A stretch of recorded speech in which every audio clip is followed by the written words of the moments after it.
Where is their curiosity?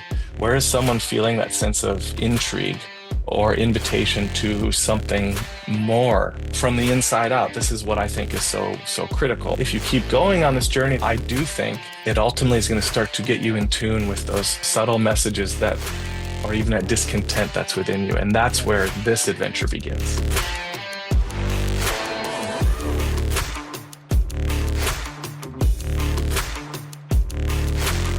Are you in Wisconsin? Yes, exactly. Good call. Milwaukee, Wisconsin. Okay, So about an hour and 20 minutes from Chicago, actually. lovely. Just along Lake Michigan. Love it here. Beautiful. Yeah, I heard it's really beautiful. We have another Humble Mind member who's been on the podcast as well. She's originally from Wisconsin. Her name is Karen Walsh. An amazing person, but she lives in Phoenix now. Oh, okay. Yeah. She left the cold for warmer weather. yeah, a lot warmer. Yeah. So, but yeah, amazing to think about those places. I haven't been yet. Yeah. But Well, Granada, I love. I've been there 3 times. You have? Wonderful. Okay, no way. Yeah. Okay. I went in high school on a Spain trip, fell in love with Spain. I went back in college when I lived in Denia, south of Valencia, Yeah, I know for exactly what it 6 is. months. And then it changed my life. And then I went, my family I did a sabbatical in Malaga. So we Wow. popped up to Granada. And that's when my kids were like 7, 6, and 3. We spent a month in Spain. It was fantastic. Wow, cool. Awesome. Yeah. Wow, what do you know? Okay. Yeah. That's super cool. Wow. Yeah. No, amazing. And there's such different places and different areas as well of Spain. That's what I love about it. It's like go up to Galicia, it's totally different, or Catalan. It's like all different. It's amazing. It's like, especially in the north, it's like Ireland. It's just so different. And then, you head to the south and then it's like, almost desert like in some of the areas. So it's really a country of a lot of space and a lot of different, bits of variety, which is cool. Yeah. How long have you been there? I've been here since it's just over 7 years now. So we first were in Valencia at first in the city for the first 3 years, and then we wanted something different. We bought a car, got out of the city, and now we're just outside of Granada in the south. Yeah, which is a little more. I think it's a little more to our taste in terms of kind of being out of the city in the country. Yeah. Letting my so little how farm far animals. outside the city are you? Half an hour. Yeah, closer to the coast. Yeah. Okay. So between Granada and the coast. Yeah, pretty much smack bang in the middle. Yeah, it's a beautiful kind of valley here. We can see the foothills of the Sierra Nevada. Wow. If you've been to Granada, I'm sure you've seen those amazing. I don't know if you were ever here in the winter, but it's just incredible. So we were there in like February when I was in college, and some of my classmates peeled off for the day and went skiing. I wish I would have done that, but whatever. Okay. Whatever. Who needs those guys? They broke the rules and they went off and skied, and I just stayed in line. So you showed them. Yeah. Yeah. That's funny. Well, I'm really happy that you're here and that we're getting to talk. So for everyone who's listening, welcome back to the Humble Mind podcast. It's great to have you here. I'm very happy to have Ben Katt on in conversation with us today. He's a teacher, he's a coach, he's a storyteller, and he's also the author of a book called The Way Home: Discovering the Hero's Journey to Wholeness at Midlife. And I've been very, very attracted to some of the stuff that Ben has put out over the last couple of months, and what eventually led to our conversation here, where we got to, where I think there's quite a lot of overlap in terms of looking at the hero's journey as a way of, I suppose, making sense and making deeper meaning of life, especially in some of those periods of time where there might seem to be a complete shortage of meaning. So I'm really, really keen to talk today and just to kind of dive into what you've learned, not just as a framework for what the hero's journey is, and we can talk a bit about that, but perhaps your own hero's journey, and what's led you to the people and the places and the decisions so far. So welcome. Thank you, Alex. So good to be here. Thanks for inviting me. Yeah, wonderful, man. So I hope I did your kind of introduction justice there. I'm sure you're much more than just those things, as we all are. Well, We're these things shift like every couple months, right? It's like, how yeah, do I define it now? yeah, totally. Yeah, it's a kaleidoscope. But yeah, at the same time, through some of my own experiences of understanding and coming across the hero's journey as this kind of mythical sort of architecture of storytelling, if you like. I think a lot of it originated from some of the research and the writings of Joseph Campbell and, a couple of others as well. And there's some archetypal psychology in there too. And quite a few episodes in the past of our podcast have kind of gone into this through a few different lenses. But I would love to just start at the beginning and kind of get your take on what exactly is the hero's journey, perhaps for some people who've maybe not really heard the term before. And what's a simple way of sort of just trying to understand it and understanding its value to us potentially? Yeah, absolutely. So you're right. Let's start with Joseph Campbell briefly, just because he's the one who coined that term. And he was a 20th century mythologist who looked at spiritual traditions, wisdom traditions, religions, myth, folklore, and as he looked at these stories and practices, ritual practices as well, he saw this single pattern, which he called the monomyth, like a single storyline kind of running through it all, this that showed up again and again. And later he named that the hero's journey. And Campbell had something like 17 stages or steps, but he put them in three different categories, which are departure, initiation, and return. Now, part of the power he saw in this hero's journey framework was, yes, this is the story of someone, say, in a myth, the hero. But what myths ultimately are at the end of the day, these are ways of collecting human experience and communicating in a way so that we can make sense of our own lives. So, and yes, you are right. He did interact with, there's other influences there. So lots of people we could give credit to. But part of why his work is so enduring is people like George Lucas and other Hollywood types came Yeah. across it and they're like, wow, this is what we're trying to do when we tell a story, right? So Luke Skywalker, or I mean, you could look at Harry Potter. I mean, you can look at all these different stories. But I had my own journey.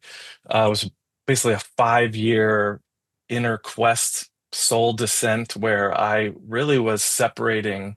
I really realized that who I was and how I'd moved through the world just wasn't working for me anymore. It wasn't serving me. So I went on this journey, and that's really what I explore in the book. But when I came out of it, I was getting into Campbell's work again. And as I was reading it, I was like, this is what I lived. This is what I experienced, right? So it resonated with me at a deeper level than maybe it had at first pass. And that's part of what led me to begin to reflect on my own story and figure out how could I share this story through the lens of the hero's journey in a way that really I kind of say everyday people can understand. And I'll sort of wrap up here with saying I frame it as the three phases as I experience them. I just talk about it's what Campbell's talking about it, but I talk about it as leaving the familiar, falling into the unknown, and rising to wholeness.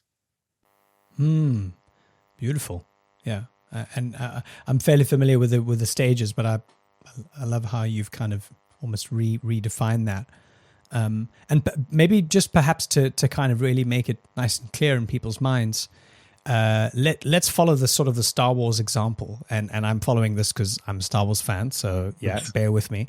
But perhaps looking at those three sort of stages. So you've got Luke Skywalker, at least starting at the beginning, which means we're starting at episode 4. So I hope all the prequel nuts don't hate me.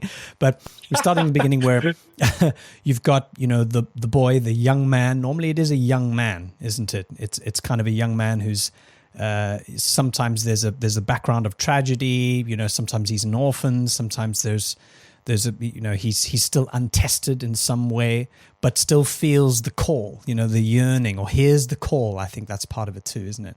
And then how would you, if you were looking at sort of Star Wars as a model, maybe you Yes. can just run us So through you that. have Luke Skywalker. He's living with his aunt and uncle, I Yeah. think, right? And it's the ordinary world, is how Campbell would talk about it. We could say it's the status quo. It's where Yeah. things are. There's sort of this formulaic way of being. It's what he knows. It's all he knows.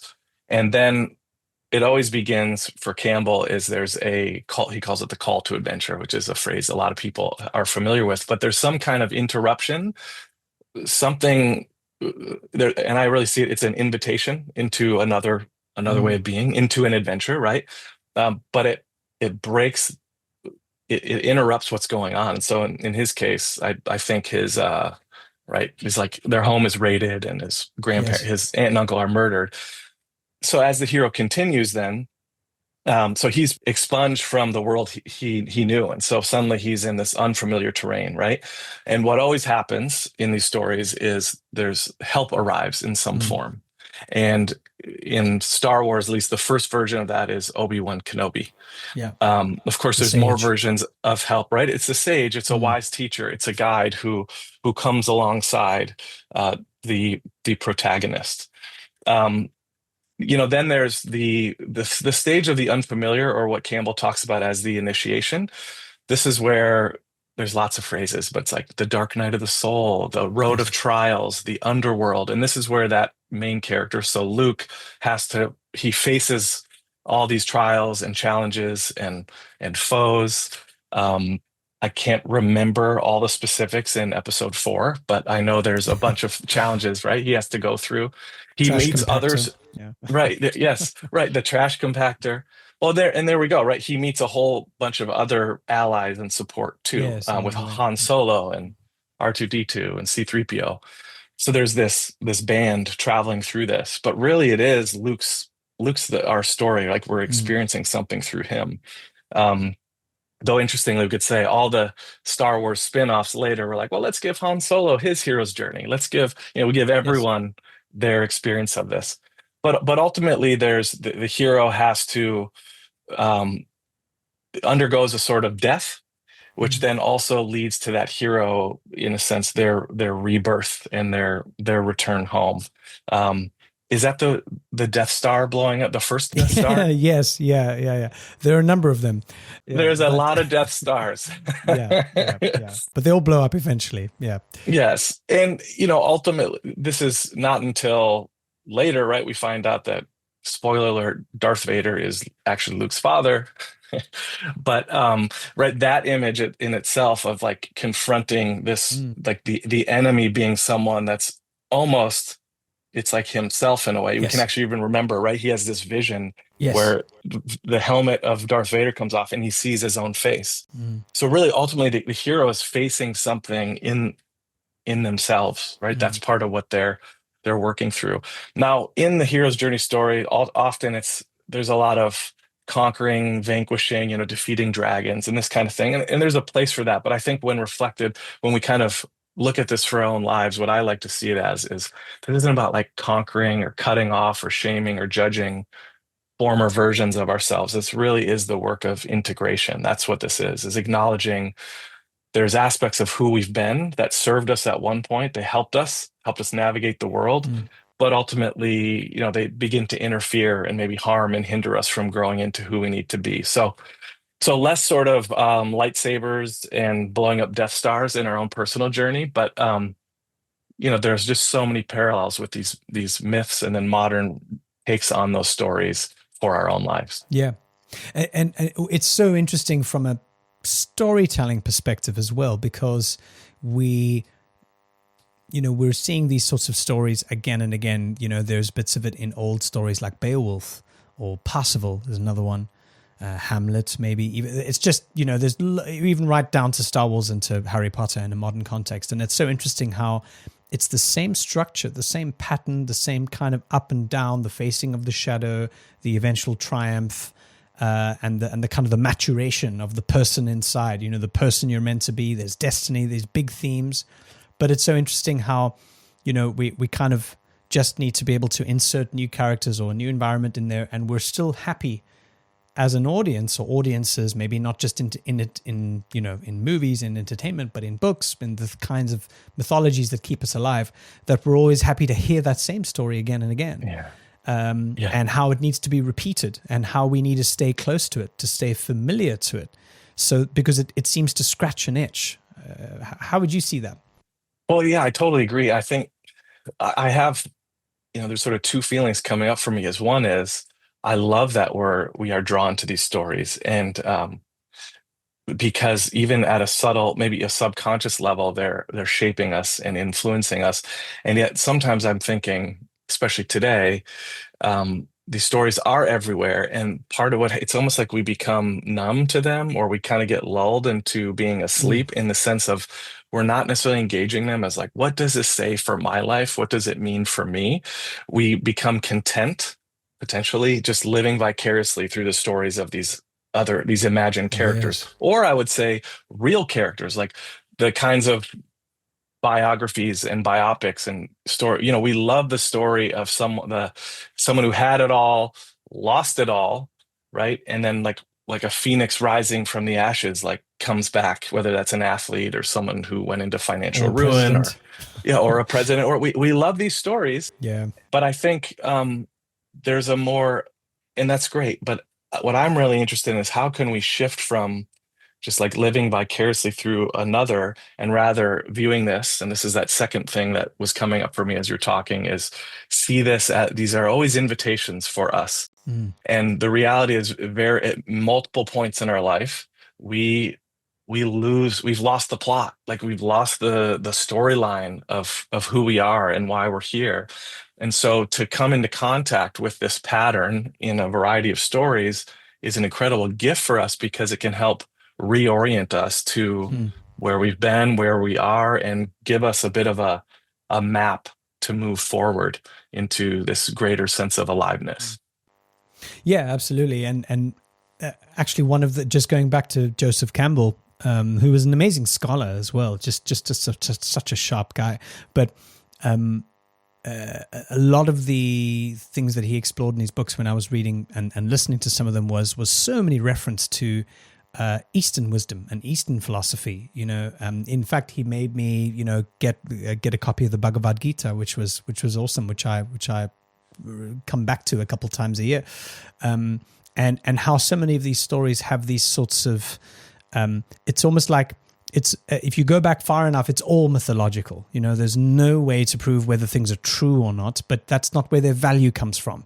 Their Yes. value comes from being able to be passed down, for the morals to be understood, for the fact that there are, no matter where you are, which age you're in, where you live, there are these kind of recurring, repeating forces that we live with and that we need to learn how to coexist with in life, whether that's Yes. greed or certain sins, or the fact that life is meaningless and mostly banal, and we have to do the best we can while we're here, or love, or all of these kind of themes seem to kind of be as old as we are, which Yes. is so interesting. Well, yeah, and the idea of myth, I'm trying to be careful now in saying, using myth as a word meaning something made up or false, and like that's just very much in the vocabulary. Yeah, which is unfortunate because it's so much more than that. Oh, that's just a myth, that's Yeah. not real. But as you're saying there, and that, as Campbell points out and so many others, the reality is, because these myths, these stories, they were all really about helping people become more human, as they made sense of creation or origin stories, or the battles between the gods, or whatever the thing is. It was all about helping people. Really, it was like a map for life, which in that sense, myths are Yes. like the truest of true. They're, like you're saying, they're the truest kind of story we could tell, Mm. even if all the characters are imagined. And that's where it's, I have a background in Christianity, grew up in the church, and I was an ordained minister for a number of years, Ah, and ultimately left that. That's a whole other conversation. But it gave me, one of the great gifts of it is it got me acquainted with, you could say, mythical literature. But it was also in a context where so many people were, there was this obsession with like, is this real or is this true? And you end up with very dogmatic approach to things that ends up Yes. squeezing out the life of some of these powerful ancient stories in terms of what they have to say to us today. Yeah, absolutely. Yeah, I suppose we're always reappropriating something, and there's good and bad examples or good and bad reasons for doing that over time. But it's also just what we do. You mentioned, and you've alluded to it, in your work and on your website, that you've also been through your own hero's journey, or parts of it, or perhaps you're still maturing through it. Mm. Would you want to share some of kind of what happened to you and what you found out along the way? Yeah, absolutely. Thank you. And this is, you mentioned Campbell, what a brilliant scholar he was. And I think part of, if you get The Hero with a Thousand Faces, that's a pretty dense book and incredible references to all these different ancient cultures and stories. But part of what I felt compelled to do, I was like, most people aren't going to read this, and yet they've heard of the hero's journey. Mm. And so after I went through my own experience, I really had this sense of calling to like create something using my own story, interacting with Campbell's work to give people a sort of guidebook for navigating these experiences. So what I'll say is, I mentioned, I was actually an ordained minister as a pastor for about 10 years. I was living in Seattle. It was amazing, meaningful, impactful work. We were working with people dealing with addiction, mental illness, homelessness, like a lot of complex issues resulting from trauma. And but over time that caught up with me. And specifically, I received a call to adventure in a mystical kind of way one morning. So I was out for a jog, and I was about to charge up this hill, about to turn home, and these words just like rose up in my heart and said, "If you don't have your heart, you have nothing. If you don't have your heart, you have nothing." It's like this inner voice, Mm. and that was the beginning. Now, of course, there were precursors to that stuff that I was avoiding, but it was this wake up call that initially I realized how burned out I was because I was so into that work and trying to help people, trying to save people in a way. I don't just like really get their needs met and take care of them, and I lost myself in it. So that Mm. began this journey, and I, peel back the layers. Well, why am I burned out? I was my early 30s. Um, my wife and I had been married for a number of years. She was in grad school. We had three kids in short succession. Had been a part of starting and leading three kind of scrappy community-based nonprofit orgs, including the church.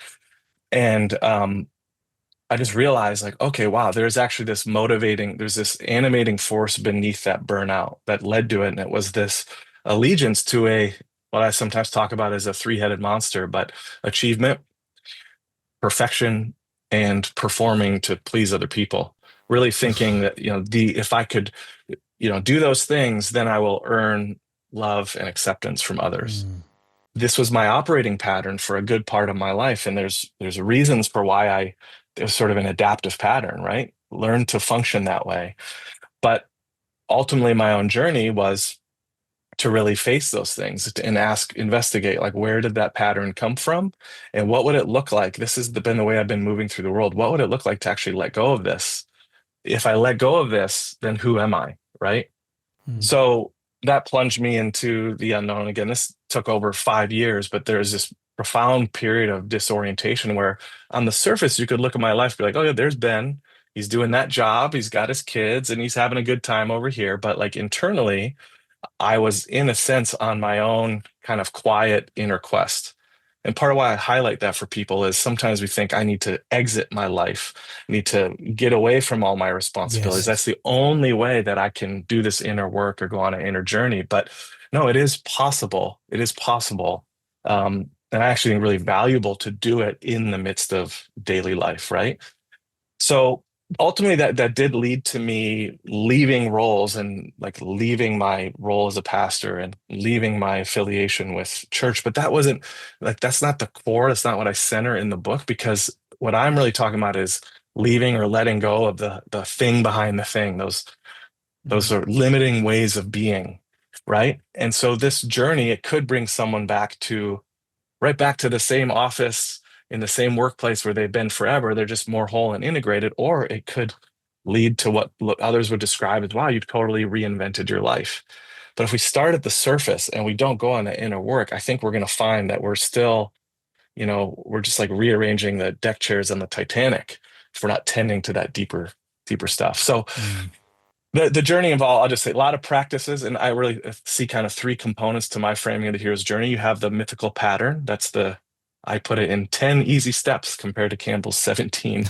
But then there's ritual practices. So the power and the Mm. importance of contemplative practices, well-being practices, mindfulness, lots of ways to talk about that. And the other piece for me is really this, I call it mystical presence. It's a way of saying, regardless of what you believe or don't believe, but really, it's really important to move through these moments in our life with a sense of openness and even, dare I say, surrender to something more, whatever you want to call it. You could just call it that, soul or spirit or God or divine or nature, universe, whatever, the force, we could say. But those subtle impulses, they start subtly, but sometimes they get louder. Are we in tune with our own forms of inner knowing and actually cultivating that? Because Mm. that's the thing that's our North Star that's going to guide us back to ourselves. Mm. Yeah, beautifully said. It reminds me of something that I read a few days ago where I can't remember if it was one of the founder of eventually what became the Stoic movement, but in ancient Greece, there was this kind of profound realization that, the universe provides the kind of the underlying template for the order of things, which I suppose now we would say, yeah, that's just the laws of nature, and how things work makes sense. But I suppose to them there was something really quite profound in that, because it allows us to be able to experience how, what they might say is within the mind of God, or every single thing carries the essence of its own creation, whether it's a person or a rock or a mountain or a drop in the ocean. And so the nature in harmony and the universal kind of orchestra playing together is what you see, is its own kind of reflection, pouring out Yes. out of itself, and so because of that, whatever nature produces must be good, or must be the order of how we come to know, or how the universe comes to know itself. It's kind of circular in a way. I don't think I'm doing it very, Yes. doing it justice there, but it's a really beautiful kind of thing to be able to not just cognitively make sense of, but just like you said, the word surrender, to be able to surrender to, because there are forces that are out there, that are within us, not just out there, but that are around us, that surround us all the time. And they are there whether you are, choosing to ignore them or acknowledge them, and they're going to continue to do what they do, and you can Yes. choose to be part of it and allow it and to let it flow, or you can try and fight it and to control it. And we always know how that ends up. Yeah, exactly. Well, and I just want to jump in there to say I really recommend the work of Dr. Lisa Miller to people. She's from Columbia University, studying the brain and spirituality. Mm. And what her work, she got a book called The Awakened Brain, and it really speaks to what you're talking about from a scientific perspective. So if people are a little hesitant around the sort of more spiritual, she says her research shows we are wired for spiritual awareness. We're absolutely wired for it, to notice signs, to pick up on synchronicities, to experience a sense of connection with something more, to feel that love for our fellow human. She's got all these major markers that she talks about.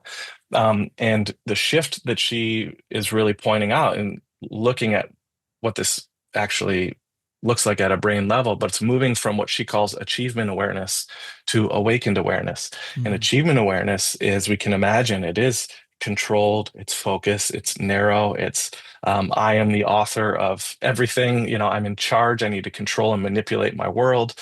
Whereas awakened awareness sees us as part of some broader thing, right? As part of nature, and that there are other forces.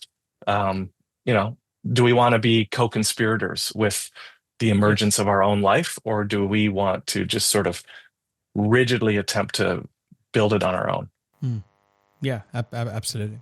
I love asking people, not just on the podcast, but just as much as I can, this particular question, because it doesn't take very long for us to kind of agree on, all of these beautiful principles and to explore them deeply. But I'm always curious how they are phrasing and articulating these kinds of questions, these kinds of conversations to people, or perhaps let's say, people working in leadership, people with careers, people with deadlines and high pressure jobs.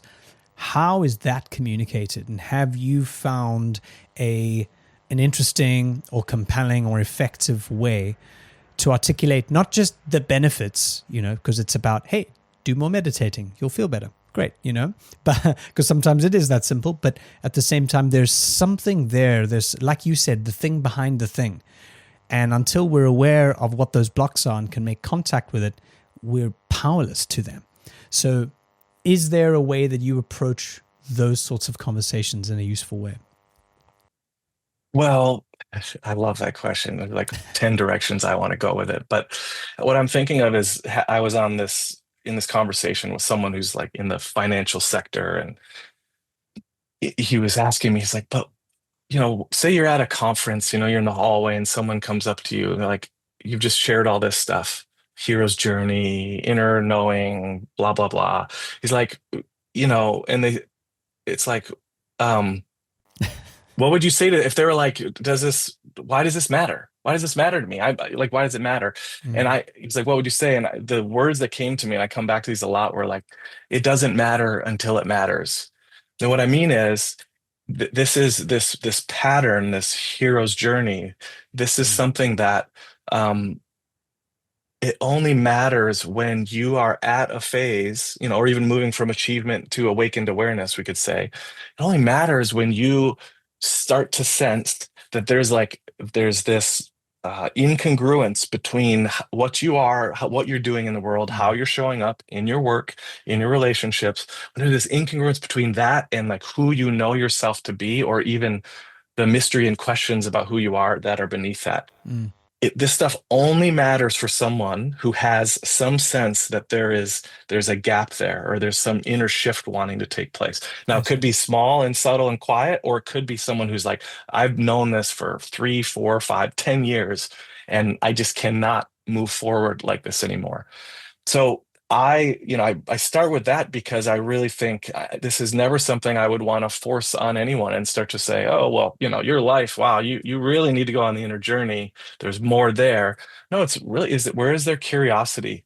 Where is someone feeling that sense of intrigue or invitation to Yeah. something more?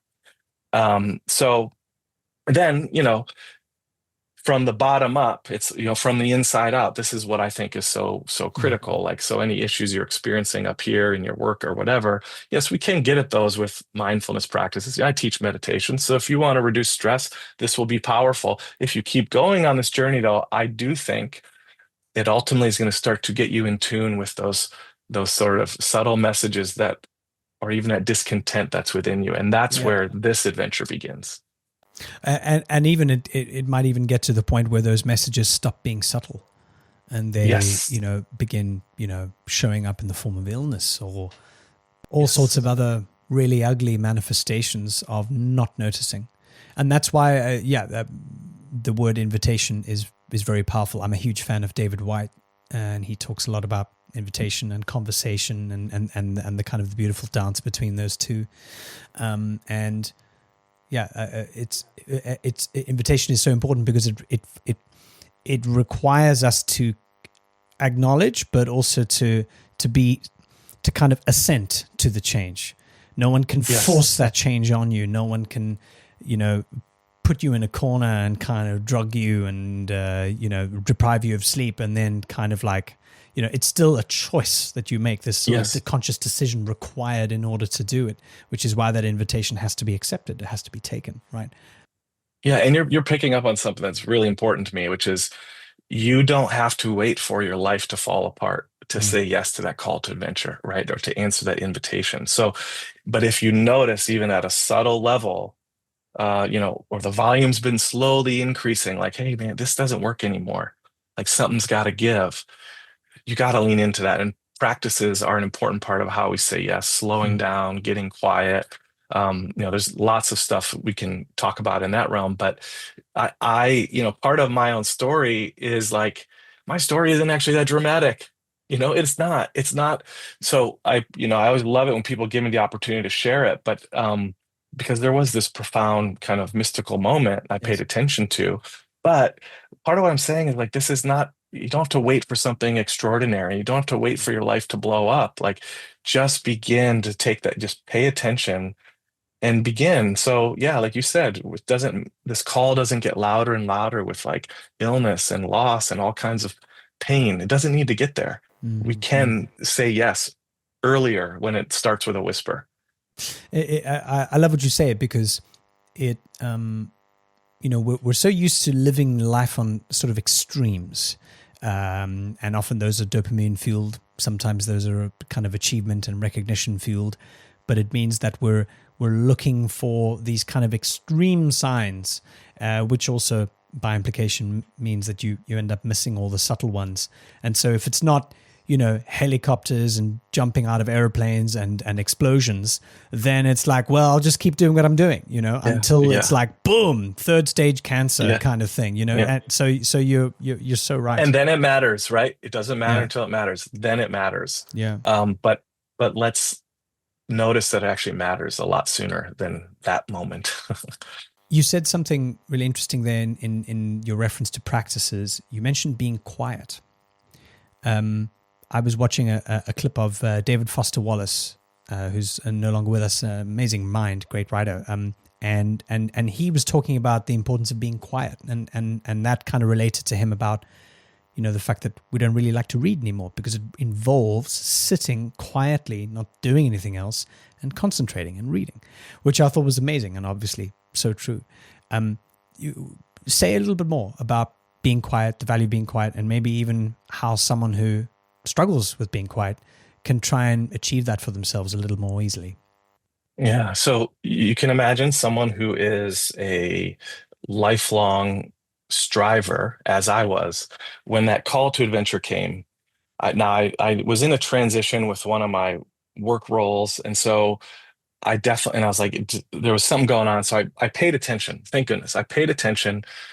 I actually had a meeting with a mentor that same day as that morning run. If you don't have your Mm. heart, you have nothing, when that message came. So there was my Obi-Wan Kenobi. He actually listened to me. It was very kind, and he bought me a journal that day. And he's like, write it down. Like, you got to reflect on this. And I had a lifelong journaling process and realized that at some point it shifted from like going inward and looking inward to this looking forward, trying to figure things out and Yeah. strategize and all that. So that was like sort of the first phase of my moving into quiet, was with that practice. But as I was saying, as the lifelong striver, you can imagine like old habits die hard. And so within a year or two, I'm starting to like get this whole, yes, some transition to happen with work, but now I'm starting to make all these plans for what I'm going to do next. And one day I'm rambling about all this stuff to my wife. It's like, what should I do with this project? Should I go here, do it that way? And I was like, what would you say? And she just paused and she goes, get quiet. She said, get Mm. quiet. Now that was different than be quiet, right? Which, that's maybe a different thing in a relationship. But get Yeah. quiet, I knew what she was saying is like, slow down, get out of your head, get into your heart. Mm. And I look at that moment as like I was on the verge of letting go of these old operating patterns. I'd been on the verge, but then I was sort of relapsing back into them. And she gave me this powerful invitation to like, no, for you really to let go, Ben, and enter into another way, you've got to learn to step into quiet. Um, so yes, there are many practices, meditation, journaling, time in nature. We Mm. could name a whole bunch. Um, but the quiet piece is for me, it's just acknowledging that I think it really is a movement from our heads to our heart. And practically speaking, so it's recognizing there's a lot of noise up here, and that can be helpful. But typically, a lot of that noise is going to be connected to who we've been. And to get Mm. in touch with what wants to emerge, we have got to, through these practices, find ways to go within and just slowly, regularly And in microdoses is fine, right? You don't have to go on a retreat for 2 weeks. But it's like a daily practice that you can get Yeah. back in touch with that quiet. And I do ultimately think, and there's a lot more we could unpack here, but that quiet, that inner stillness, that is the source of our creativity. Yes. That is the source of us, that's out of which the place out of which we will detect our moment to moment purpose that's always evolving. So Mm. I do believe, like, I function fundamentally at a different level. And I would say it's that quiet that is the animating force in my life. I always, contemplation on its own, okay, fine. But I think it always leads to, there's always contemplation and action. Mm. Stillness leads to movement. Quiet leads to expression. Um, but we can't really separate these things out. Um, and we're over indexed on the action expression Yeah. Yeah. piece in our world. So, anyways, you can see I should be quiet now about getting quiet. No, beautiful, beautifully said. And I appreciate how you kind of articulated those as kind of spectrums of the same thing. And how we're not allowing enough visibility across the fuller spectrum, because we're over prioritizing visible productivity and visible action and visible Mhm. kind of results and outcomes. I often say that insisting on outcomes is the opposite of curiosity, because when you're trying to control how something needs to turn out, you're insisting that it needs to be one way and that you know what that way is. But in seeing things for what they are, and the fact that, if you're going to be curious about something and how it might be different and how it might require a different course of action or a different approach to doing something, then it means that you're going to have to let go of what you thought you needed to do and what you thought it had to turn out to be. You Yes. have to have that openness and a sense of playfulness, to say, well, what would happen if we do this? What would happen if we do that? Let's see. Mhm. Let's see, and not insist on what it has to be. That's, where curiosity starts. And I suppose also, if you're saying this to a high performer or, someone who really wants to over-index on that productivity, that's a really hard thing to accept. Yeah. Because it Oh, feels like that we're wasting time. we're wasting time. Yeah. And yet, the where is there, and so in some ways you can't answer this question until you've lived it in some ways, but like, what actually takes more work? What takes more effort? Is it that striving, productivity, obsessed, like, here's the agenda, I'm sticking to it, we're forcing things, like, is that the path? Or is it the path of curiosity actually Mm. is, there's less effort required? I mean, why is it? Right. It's like, why is it that people are like, oh, then I was in the shower and I had this brilliant idea and it like unlocked everything? Well, because you're not like, there's no agenda in there. And it's like you're allowing things to settle. And in that place, you can Yeah. notice something else emerging. So that's why it's like, with anyone I'm supporting in meditation, I just don't have time for it.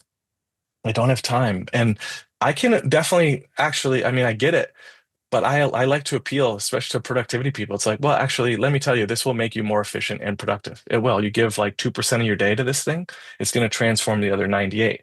Yeah. That'll get them in the door, maybe. And then they got to get that experience of it, and they realize, Yeah. oh wow, like I have been, again, I've been all in on this approach and I've been neglecting this other aspect, which really does lead to creativity and insight that I'm looking for. Can you say something about wholeness? I remember reading, kind of the distinction that you make on kind of wholeness, to be whole, and kind of the different parts of ourselves. Like, maybe you can say a bit more about how you see that. Yeah. So Parker Palmer, who's a author, educator, activist, who's got this great book called Let Your Life Speak. Highly recommend it. Tiny little book. Um, and he's got another, maybe a hidden wholeness, but he really talks about wholeness is not, he says, wholeness is not perfection. He's very clear on that. And it is about this, integrating or welcoming of all the different parts of ourselves. Mm. So as I see, and this is why I love calling it not just a hero's journey, but a hero's journey to wholeness, that points out kind of what our destination is. And actually the journey is the destination in this case, where as we are um, investigating our own story, getting curious about these patterns, or I actually talk about them as the masks we wear. It's the part of how we present ourselves to the world. Mm. And it's these learned behaviors from when we were young, maybe because our family of origin, maybe our religious upbringing, maybe just societal, cultural perspectives on gender and things like that. But we learn to wear these things to keep us safe, to get our needs met, help us fit in, help us navigate the world. And so these parts of ourselves, achiever emerges and helps me in a lot of ways. Oh Mm. my goodness, helps me in a lot of ways. But get to a point where it's now keeping me from, say more creativity, more curiosity, more aliveness. It's actually become oppressive. So this journey towards wholeness is about acknowledging, like, what are those masks I've worn? Getting curious, and why did I wear them? What did it give me? What am I grateful for? But also, what grief do I carry as a result of Mm. wearing that mask? And so, wholeness is getting acquainted with that. Wholeness is also, there's sort of another phase to that, which is moves us into the shadow work, which is acknowledging those, the mask in a way. It's things we can kind of detect. Yes, I show up this way. It's just we've come to define ourselves by these things. Shadow, it is really, it's these parts of ourselves we don't want to be true. We don't even want to acknowledge to be true. It's hard for us Yeah. to see, right? We usually notice our shadow in things that drive us nuts about other people or things that we judge in others. It's So true. it's saying something about us, right? So there's that work that's part of wholeness. There's acknowledging the pain, our wounds. There's the grief we carry individually and collectively. I really see this journey towards wholeness is just acknowledging that all of these different things we're carrying, these different ways of being, these different emotions, these the particularities of our own story, and it's carrying it forward. It's blessing it. It's not cutting any of it off, and also acknowledging that some of it will no longer serve us, right? Or it needs Mm. to be now achiever or productivity needs to be in its proper place, and that proper place is in service to something deeper, which I would say, it's in service of soul and the soul's calling and what Mm. what the deepest part of who I am, what that wants to bring forth. Now, oh wow, okay, Ben, you know how to get some shit done. That's good. But let's have that be serving this deeper part of who I am as opposed to taking the lead, right? Mm. Which leads to some emptiness. So wholeness at the end of the day, it's about integrating all these different aspects of who we've been and our story. And living. And then really there's another component I should say, which is step 10 of my framework for the hero's journey. It's Campbell talks about this too, but it's this begin again. It's this idea like the journey, like you complete one phase of your own development and evolution, but then there's always another phase. And I'm in another one right now, right? Um, so wholeness is also, it's like we're spiraling upward into increasing levels of wholeness. It's not necessarily like Yes. I've arrived, I'm all set. Yeah, and I mean, you used the word integrate, which comes from the Latin integrare, which means to make whole, Yes, which is yes. beautiful. Yeah, but it also, I think, it's certain levels of wholeness. It also implies that there's part of the hero's journey there as well in our own journey in the fabric of our lives, which will rely on us being able to be in community with the right people. You can't do it alone. You can't exist in a vacuum. It's not possible to accomplish alone. I don't think it was meant to be something where you can do it all alone. And so, I mean, it's a big focus for me. I'm a huge believer in communities, in intimate communities, for influence, for trust, for collaborating, for doing great things together, for pooling talent. And that's because I've seen it, in so many different forms of the power of the right people in the circle to be able to help, to get involved, to make things better, to fix, to improve. And so at some point that becomes, I think, not just an individual journey, but a social journey. as well as Yes, part of that I love spiral that. upwards. I mean, I really think so. In that first phase of leaving the familiar, step two, get help, right? Or the help arrives, the Obi-Wan Kenobi or my mentor. Mm. Um, and then there's that unknown, phase two, falling to the unknown. There's something about it. There's still help there. There are forces that are on our Mm. side, but it can feel profoundly alone. And part of that is we have to get reconnected with the bottom of who we are, right? Sort of Mm. like the deepest part of ourself. And then in that third phase, rising to wholeness, there's the return home. That's the seventh step. And this is about reintegration. So we're more integrated now. We're also reintegrating with the world that we left behind, but we're changed, which means there's going to be an impact, right? And so Yes. sometimes that's going to mean some renegotiating relationships, maybe some new boundaries. It might mean the end of some relationships. And to your point, it's absolutely going to involve finding those people who can be our community and who are in a sense on the same wavelength, and maybe collaborators for um leading to the eighth step. Give your gift. Like there's a gift we give, and so we find people with Mm. whom we can do that. And I do think Campbell calls it the boon. It's the treasure that you seek. Ultimately it is yourself, but then it comes flowing outward into the world. And I am there with you. I do not think if you get to the end of this inner journey and it just is still about you and you're on your own and you're sort of self-absorbed, or it's just Mm. improved your livelihood or something like that, and it hasn't impacted the community or family or world around you in a generative way, I think it's a sign that like, no, you're still like, keep going. There's some more work to do there, Yes. because becoming a more, a healed, a more whole, healed presence is about so that you can help make others more whole and bring healing wherever you go. Yeah. I mean, it's the famous last step of the 12-step program, in addiction and recovery. Help someone else, right? The act of service. Yeah. And it's beautiful because it helps to sort of close the circle that you started. And without that last step being taken, without that next person being helped by what you've learned and now what you're essentially helping to put into practice, not for yourself, but for Yeah. someone else, you're actually putting it into practice for yourself. So Right. And at the yeah. risk of stretching things, but we'll come back to Luke Skywalker. When we see movies 7, 8, 9, people are like, oh, this is the same story. Like with Rey, it's like Yeah. she's Luke, and now Luke is Obi-Wan and or Yoda or whatever.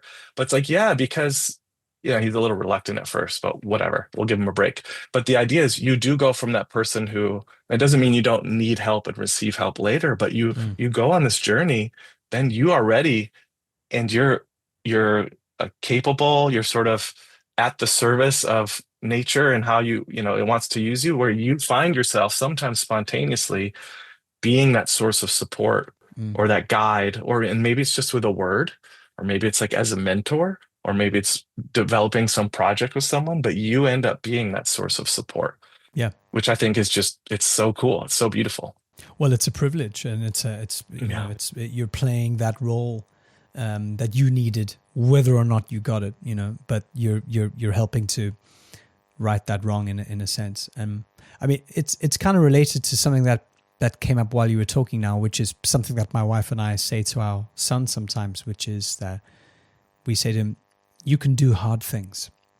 And it's because often, if he's trying to, complete a sum for math, or, he's even trying to just, get the password right to get it to Netflix, whatever it is, and he goes, I'll just do something else, he kind of gives up. And we try and use that as a sort of a way just to remind him that just because something is difficult doesn't mean you shouldn't do it or shouldn't keep on trying. There's a lot to say for being persistent and understanding that persistence is is probably a good thing in life.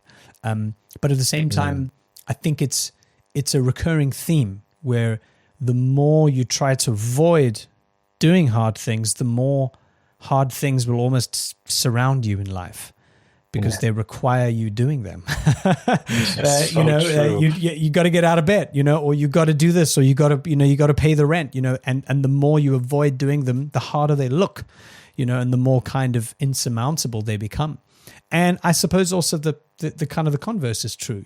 There's a sort of an adaptability and agility that you get from being able to kind of conquer things and to get through difficult things that do require something from you that maybe you didn't know you had inside you. And now it's like, I'm a little stronger, and now I can keep going. You know, there's something to be said there.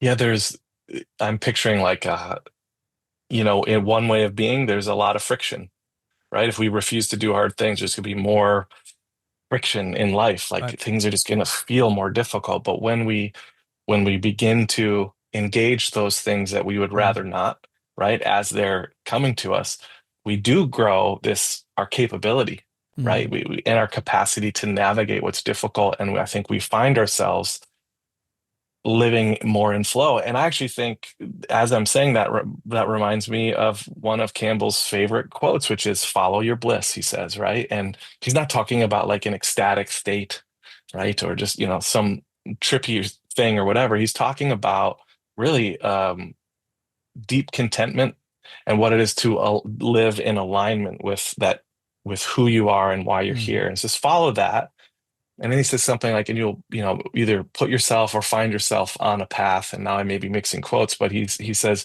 where doors will open where there were no doors. Is one of the things he says. Mm, This idea that I'm over here, I'm like pounding on these doors because I'm convinced that this is what needs to happen. And maybe it even knocks them down, but that's all come at a cost. Instead, what if I expand my awareness and I'll notice I've been knocking on this door and there's actually like three open ones over here that yeah. I can effortlessly move through. And then it might not look like it's where I want to go, but actually leads to something far greater than I could have imagined. So, really at the end of the day, this hero's journey framework, um, I think it's such a gift because it is about inviting us not to sort of live in a way that's clinging to our own agenda and expectations, which can often lead to very much is the source of suffering when Mm, things don't go according to our plan.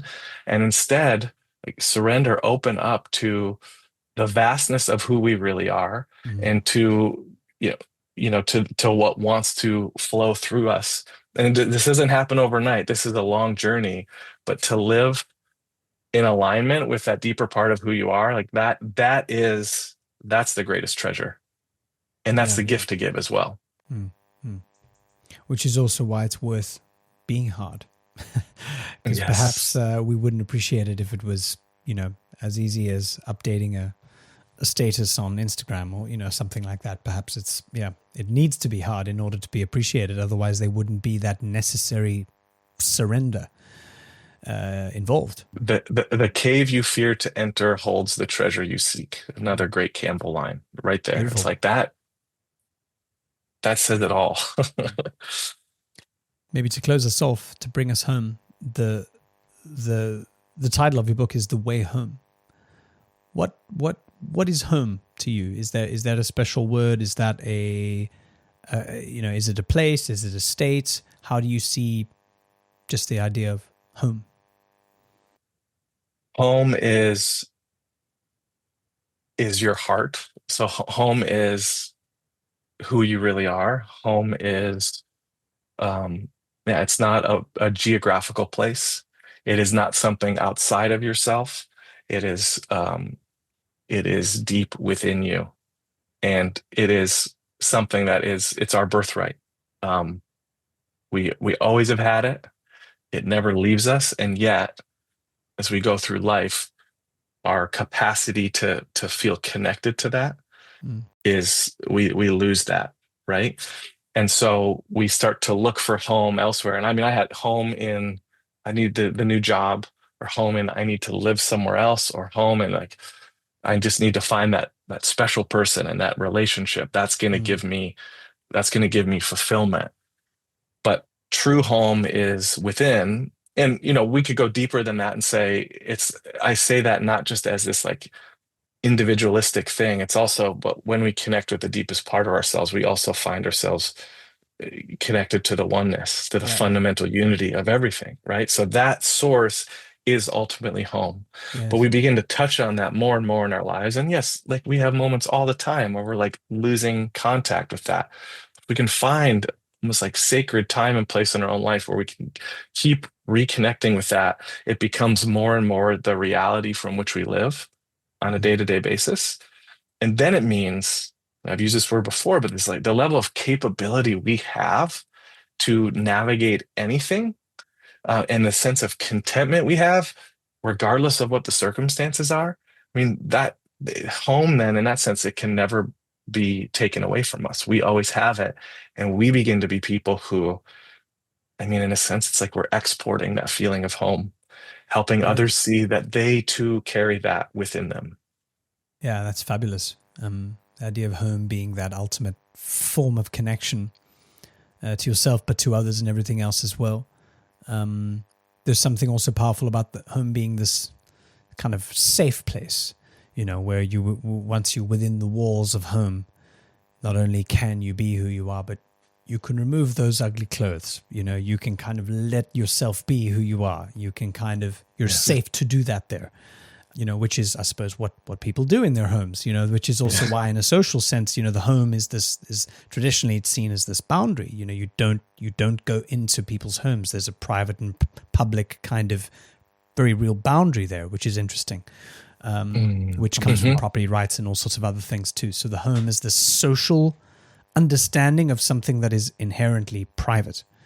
But of course, it goes deeper than that, and ultimately is a place for the heart to live. Yeah, yeah, Yeah, and I think that what I love is I set out on this journey. I mean, I was called into it. I said yes, and it did take me different places geographically, but it was fundamentally an inner journey, mm, and ultimately led me back where? It led me back to myself, to this realization like I had everything the whole time, but I needed to go through these things in order to unveil what had mm, been there, right? And also realize that there was always so much more, and this is true for there's always so much more within you. And so you think, it's like the achiever, wow, you've done so many things. Oh, that's just the beginning. If you imagine, if you let go of that, what actually wants to emerge through you. Again, I say it's like, doesn't mean it's going to be big and flashy, but the sense of fulfillment you will experience will make, that former achievement will pale in comparison to that. yes, yes, Um, so I don't know. I often just think I'll close with this image. It's like I love in Lord of the Rings when the hobbits, they all come back and they're back at like, I don't know if it's like a Brandywine Tavern or whatever it's called. And they're sitting there and they're drinking, maybe it's pints. And that no one really knows that they've been on this massive adventure, mm, but they know. And there's this like sort of sacred knowing they share. And I mean, that is part of what it is. The journey. It's like, again, everyone, they don't know all the contours of your journey. You do, and that's beautiful and that's sacred. yeah, And you can almost just sit there with a little smirk on your face and be like, wow, there and back again. The Hobbit's tale. It's like, wow, I'm there and here I am back again. And yet I feel renewed. I feel whole in a new way. yes, yes, yeah, yeah. The circle is complete. Yeah, beautiful. Thank you for taking us on such a phenomenal journey today. Looking into next year, coming up for you, plans for 2026. What are you creating or manifesting, and how can people find out about it? Yeah, thank you. I mean, there's definitely some writing a second book, but right now it's been really fun to continue to share this sort of pattern, hero's journey, and to help people explore that. So I work at a place called Modern Elder Academy. My role is faculty in residence. And so you can go to meawisdom.com. And basically next year I'll be leading monthly retreats on different themes like hero's journey, um, wisdom, different themes related to wisdom. I'm going to do one about spirituality and the second half of life. So lots of different themes, but Modern Elder Academy, fantastic place. Check it out. We have two campuses in Santa Fe and then Baja, California, Mexico. Yeah. And we do online things as well, but it's quote unquote the world's first midlife wisdom school. So if you're navigating transitions or trying to figure out your purpose or want to unlock the wisdom you carry, we've got all sorts of fun opportunities. So there's that. And then people can check out benjaminkatt.com. I have what's called The Journey Within, which is a coaching individual and group work that we do. I'll be launching another one in January so people can Great. learn more there. Wonderful. Great. Well, I hope it's not the last time we'll see you on our podcast and how we can continue to support and collaborate. So thank you for your time. Thanks for sharing your magic with us today. Yeah, Alex, thanks so much. Appreciated your thoughtfulness, your curiosity, and blessings to you and your community. Thanks for listening to this episode of Humble Mind. I hope you enjoyed it. If you're curious to take a look at our community, if you're not a member, you're missing out. Make sure you head to humblemind.co to check out more and to see what we're up to. I look forward to seeing you there. Until next time.